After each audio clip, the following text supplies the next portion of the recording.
We have 6 races going on right now in the county that are unopposed, Republicans running, and I think that's a great thing.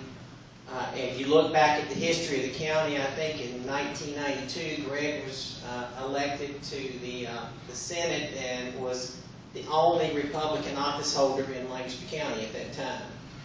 And I believe sometime between 1998 and 2002, we had, 1996 and 2000, we had our first flip of a Democrat converted to a Republican on county council.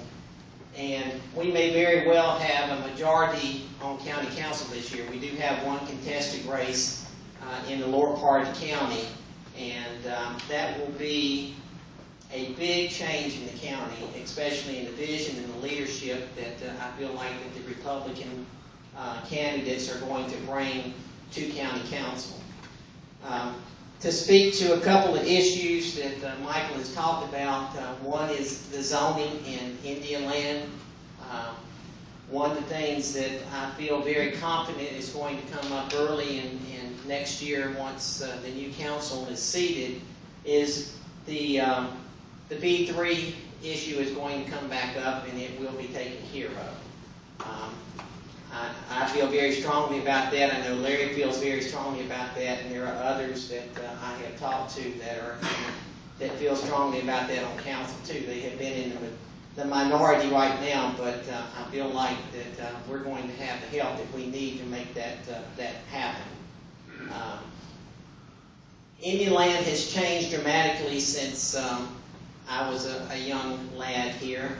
My family has been in the Indian land area for a number of years. My grandparents' family go back into the 1800s when they got here.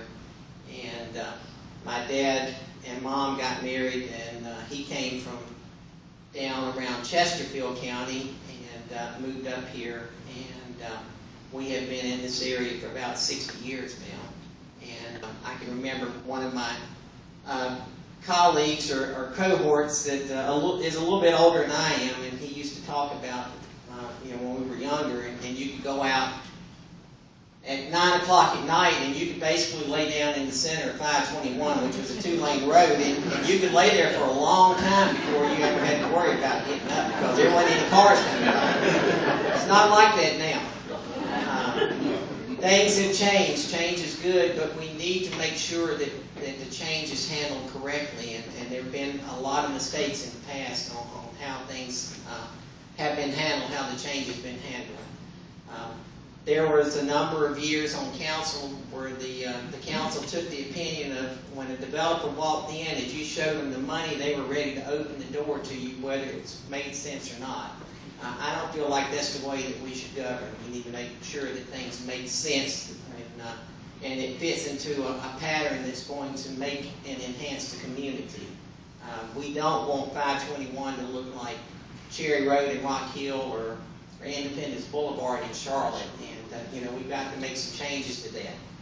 We need to make sure that we do those changes in coordination with existing property owners' rights as best we can, but we need to make sure that we're developing a vision for our community that's going to take us long term and not short term.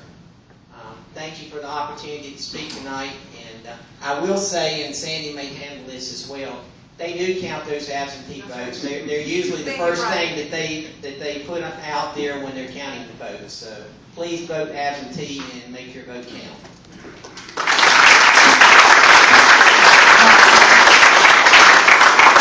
We have a